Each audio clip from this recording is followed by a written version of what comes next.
Good morning and welcome back to my channel. কেমন আছো সবাই? আশা করি সবাই ভালো আছো ও সুস্থ আছো। শুভপ্রিয়া ক্রিয়েশনের আর একটা নতুন ব্লগে তোমাদের অনেক অনেক স্বাগত। যে যেখান থেকেই আমার এই ব্লগটা দেখো না কেন, তাদের অনেক ভালোবাসা আমার এই ছোট্ট ব্লগে। বন্ধুরা, পুরো ব্লগটা জুড়ে থাকার অনুরোধ রইল।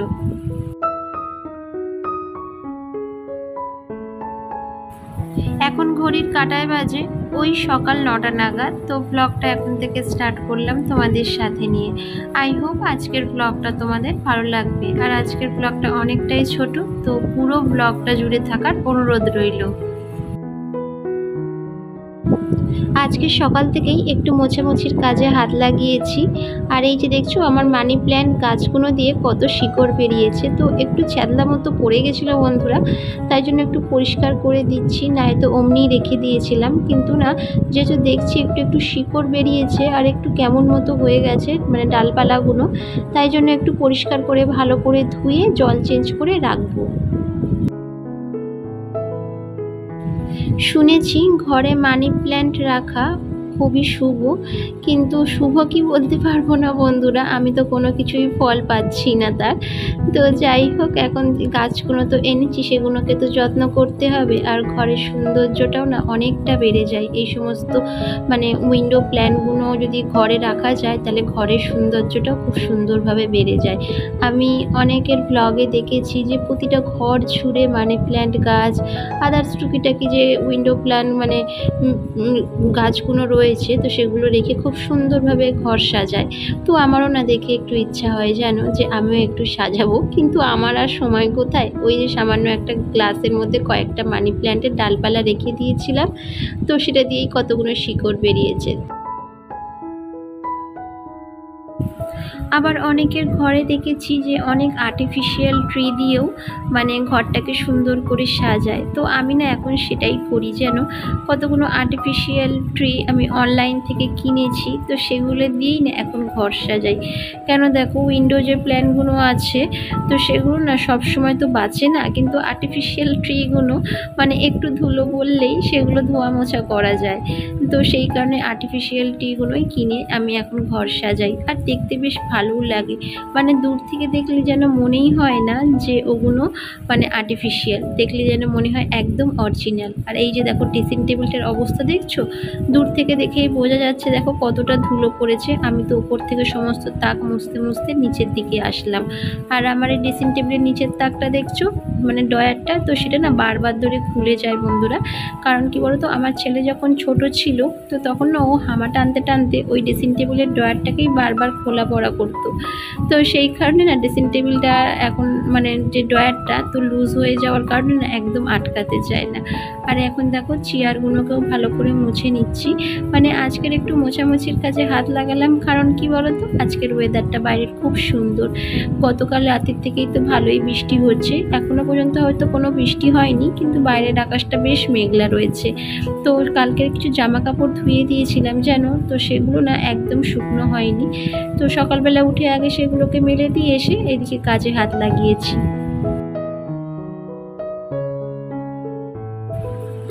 আর আজকের হচ্ছে শুক্রবার, ছেলের স্কুলও রয়েছে অফলাইনে। কালকের না অনলাইন ক্লাস ছিল, কিন্তু আজকের অফলাইন ক্লাস, তাই ওকে স্কুলেও পাঠাতে হবে। আর সেটা আমার বরই করবে আজকের। আমি ওকে বলেই দিয়েছি যে আজকে তুমি ওকে স্কুলে দিয়ে আসবে, নাই আমার হাতে না একদম সময় থাকে না। আর কি কয় বলো তো, মানে বাইরে থেকে আসার পর আর ভিডিও যে স্টার্ট করব, তো সেটা না আর একদম ইচ্ছা থাকে না। তো সেই কারণে না আজকের আমি ওকে বলেছি যে তুমি ছেলেকে স্কুলে দিয়ে আসো। আর এই যে দেখছো ড্রেসিং টেবিলের মধ্যে যে আমার এই বাস্কেটটা ছিল, তার মধ্যে চিরুনি হাবিজাবি অনেক দেখো টুকিটাকি জিনিস রয়েছে, ওষুধ শ্যাম্পু। তো এগুলোকে এখন একটু পরিষ্কার করে নেব, কারণ একটু একটু না চুলও আটকে ছিল এটার মধ্যে, যেহেতু চিরুনি থাকে তো তো সেই কারণে। আর চিরুনিগুলোকেও একটু ভালো করে ধুয়ে নেব। এতে না অনেকগুলো চিরুনি আছে, যেমন দুটো চিরুনি আমার ছেলেরই রয়েছে, একটা আমার বরের আর একটা আমার, মানে সবার চিরুনি মোট কথা আলাদা আলাদা।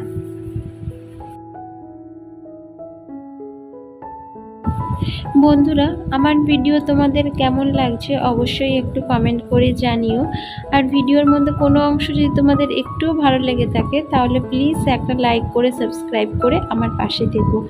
আর ইতিমধ্যে যারা চ্যানেলটাকে সাবস্ক্রাইব করেছো তো তাদের অসংখ্য অসংখ্য ধন্যবাদ। আর যারা এখনও পর্যন্ত চ্যানেলটা সাবস্ক্রাইব করোনি কিন্তু ভিডিও দেখো, তো তাদের কাছে একটা ছোট্ট অনুরোধ, প্লিজ আমার চ্যানেলটাকে সাবস্ক্রাইব করে আমার পাশে থেকো। তো এখন দেখো এক এক করে চিরুনিগুলো একটু ধুয়ে নিচ্ছি হ্যান্ড ওয়াশ দিয়ে। মানে সাবান দিয়ে ভিজিয়ে রাখলে হয়তো ভালো হতো, কিন্তু আমার হাতে না বন্ধুরা অতটা সময় নেই, তাই জন্য হ্যান্ড ওয়াশ দিয়েই ধুয়ে নিচ্ছি। আর হ্যান্ড ওয়াশটা মোটামুটি শেষ হয়ে গেছে, ওকে আনতে বলতে হবে। কি হয় বলো তো, আমার মানে যখন ও বাজারে যায় না তখন না আমার একদম মনে থাকে না, কিন্তু যখন আমার বাজার থেকে ফিরে আসে, যখন আমার ওই হ্যান্ড ওয়াশটার দরকার পড়ে তখন ঠিক মনে পড়ে যে আমার তো হ্যান্ড ওয়াশ শেষ হয়ে গেছে। তো মাঝে মাঝে না নিজের উপরও বিরক্ত লাগে যেন, কিন্তু কি করব বলো, কাজ করতে করতে না মানে সমস্ত কিছু আর মাথায় থাকে না। আর ওই দিকের কাজ সেরে এখন দেখো বাথরুমে কতগুলো জামা কাপড় সকালে ভিজিয়ে রেখেছিলাম সেগুলোকেই কাচতে চলে এসেছি।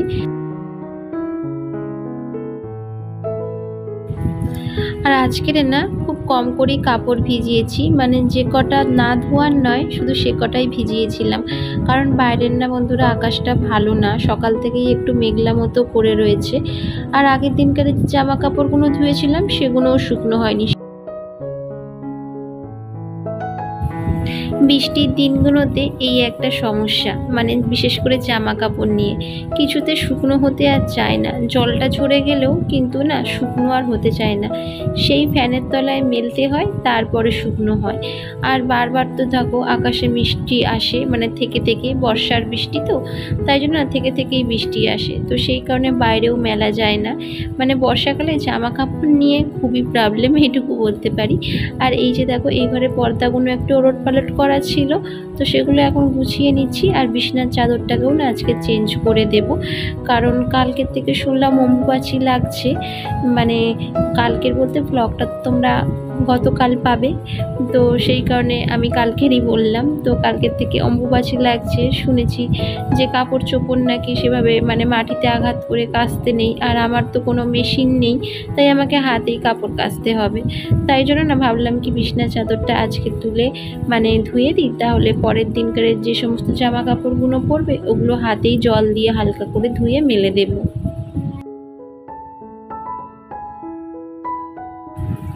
সংসারে থাকতে গেলে এই সমস্ত টুকিটাকি নিয়ম কানুন মানতেই হয় যেন, না হলে দেখো যতই যাই হোক নিজের সংসার, সবাই তো চায় যে নিজের সংসারটাকে একটু ভালোভাবে সুন্দর করে মানে পরিপাটি করে একটু গুছিয়ে রাখতে, সমস্ত নিয়ম কানুন মানতে। তো প্রথম না বিয়ের প্রথম কথা বলছি, মানে বিয়ের পর আমি না অনেক কিছু মানতামও না আর জানতামও না।